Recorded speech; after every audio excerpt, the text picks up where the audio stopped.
मेरे प्यारे साथियों नमस्कार। मैं मनोरंजन कुमार आपका स्वागत करता हूं। तो सबसे पहले मैं जैसा कि आपको बताया कि 2 जुलाई को का आपका ईओ मतलब कि enforcement officer and account officer as well as assistant provident fund commissioner का एग्जाम होने वाला है, जो कि यूपीएससी नोटिफाई कर दिया है नोटिस के द्वारा। तो अब हम आपको सिलेबस के बारे में बताने जा रहा हूँ कि उन दोनों एग्जाम के लिए सिलेबस क्या है, उन सिलेबस में क्या क्या चीज़ें कॉमन है। अगर कोई दोनों भरे हैं तो सभी कुछ पढ़ना ही है। कोई अगर कोई पार्टिकुलर कमिश्नर का भरे हैं या कोई पार्टिकुलर इन्फोर्समेंट ऑफिसर का भरे हैं तो उनके हिसाब से क्या चेंजेस है इस पे थोड़ा एनालिसिस करता हूँ, ताकि आप इसके हिसाब से स्टडी करें और एग्जाम में मैक्सिमम स्कोर करें। तो चलिए आपको मैं बताता हूँ सिलेबस के बारे में। तो आपको मैं बताने जा रहा हूँ, जैसा कि आप देख सकते हैं, सिलेबस जो है common for assistant provident fund commissioner and enforcement officer account officer. जो कि कॉमन सिलेबस क्या है, देखिए आपको क्या क्या चीज़ें कॉमन है। तो पहले देखिए general English, use of words etcetera, मतलब जो जनरल इंग्लिश होगी वो दोनों एग्जाम में पूछी जाएगी। इसमें से आपको यूज ऑफ वर्ड्स रहेंगे, कुछ सिनोनिम एंटोनिम जो नॉर्मल रैपिड फिलर्स इस टाइप्स के क्वेश्चंस रहेंगे, कुछ कंपैरिजन रहेंगे उससे कुछ, तो ये रहेंगे, ये कॉमन है।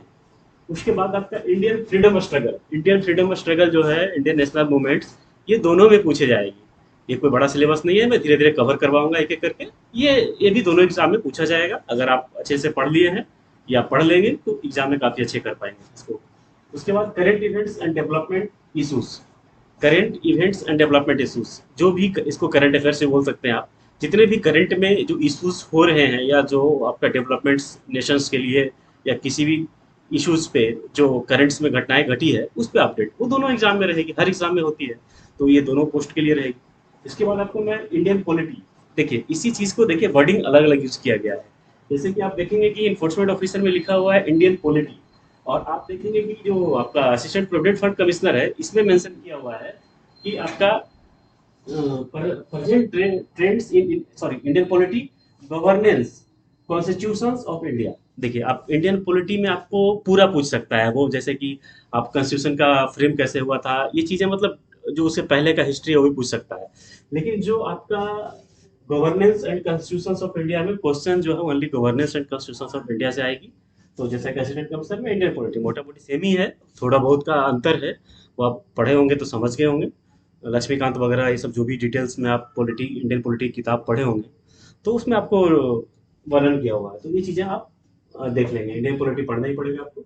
उसके बाद इंडियन इकोनॉमी, देखिए इसमें सेम इन्फोर्समेंट ऑफिसर में जो वर्डिंग यूज किया गया है इंडियन इकोनॉमी, और जो assistant commissioner provident fund commissioner में वर्डिंग यूज किया गया है वो है present trends in Indian economy. मतलब इंडियन इकोनॉमी में सभी जो इन्फोर्समेंट ऑफिसर के क्वेश्चन आएंगे और प्रीवियस चीजें भी आ सकती है, पुरानी घटनाएं से भी संबंधित कोई इशूज कोई जो चीजें। लेकिन याद रखिए जो असिस्टेंट प्रोविडेंट फंड कमिश्नर का एग्जाम में आएगा उसमें सिर्फ प्रेजेंट ट्रेंड्स से क्वेश्चन पूछे जाएंगे कि प्रेजेंट इकोनॉमी में क्या चेंजेस है, रेपो रेट क्या है, रिवर्स रेपो रेट, जितनी चीजें इकोनॉमी का जो टर्मिनोलॉजी है इन चीजों से सारे क्वेश्चन किए जाएंगे। तो ये आपका हो गया इंडियन इकोनॉमी। इसके बाद जनरल अकाउंटिंग प्रिंसिपल्स, देखिए ये जो इन्फोर्समेंट ऑफिसर में जनरल अकाउंटिंग प्रिंसिपल्स का यूज किया हुआ है, और आपका देखेंगे असिस्टेंट कमिश्नर के लिए accounting auditing IR labour law insurance. IR labour law इसमें भी है, तो एक इंश्योरेंस इसमें एक्स्ट्रा है। अगर आप असिस्टेंट कमिश्नर का एग्जाम दे रहे हैं आपको इंश्योरेंस भी पढ़ना पड़ेगा, और इसमें आप इंश्योरेंस नहीं भी पढ़ेंगे, जनरल अकाउंटिंग प्रिंसिपल पढ़ेंगे तो आपका इन्फोर्समेंट ऑफिसर का सिलेबस कवर हो जाएगा। हालांकि इंश्योरेंस उसमें आता ही है, आपको मोटा मोटी सेम ही चीजें थी, मैं कॉमन बैठ लिया हूँ।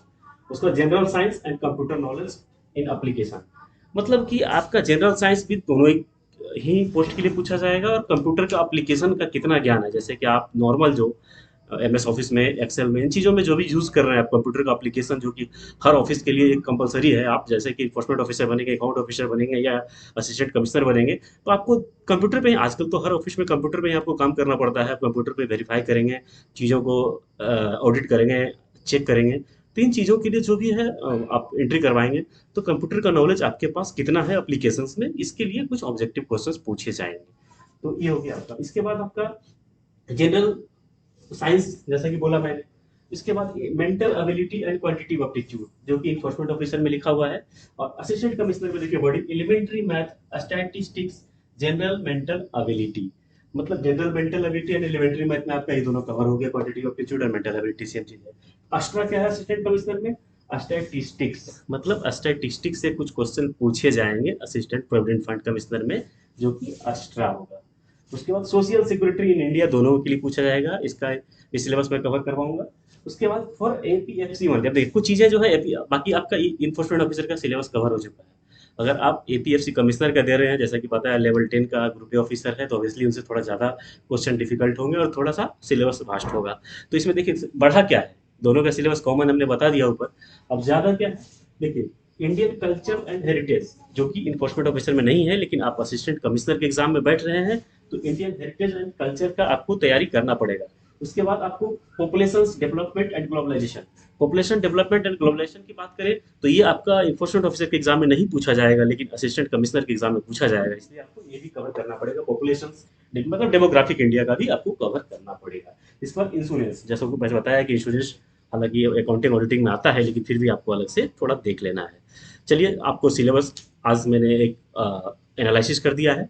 अब प्रत्येक सिलेबस के हिसाब से आपको मैं थोड़ा आगे बताऊंगा कौन कौन सी किताब पढ़ना सटीक होगा और किस किताब से आप मतलब प्रिपरेशन करवाऊंगा मैं, ताकि एक समरी रूप में 2 महीने में काफ़ी अच्छे आप तैयार हो सकें और एग्जाम में काफ़ी अच्छे प्रदर्शन कर सकें। चलिए वीडियो देखने के लिए बहुत बहुत धन्यवाद। इस चैनल से जुड़े रहिए और आगे का वीडियो में आपको डेली एक वीडियो मैं आपने कुछ न कुछ सिलेबस पे दिया करूंगा, ताकि आपके 2 महीने में पूरा सिलेबस कवर हो जाए।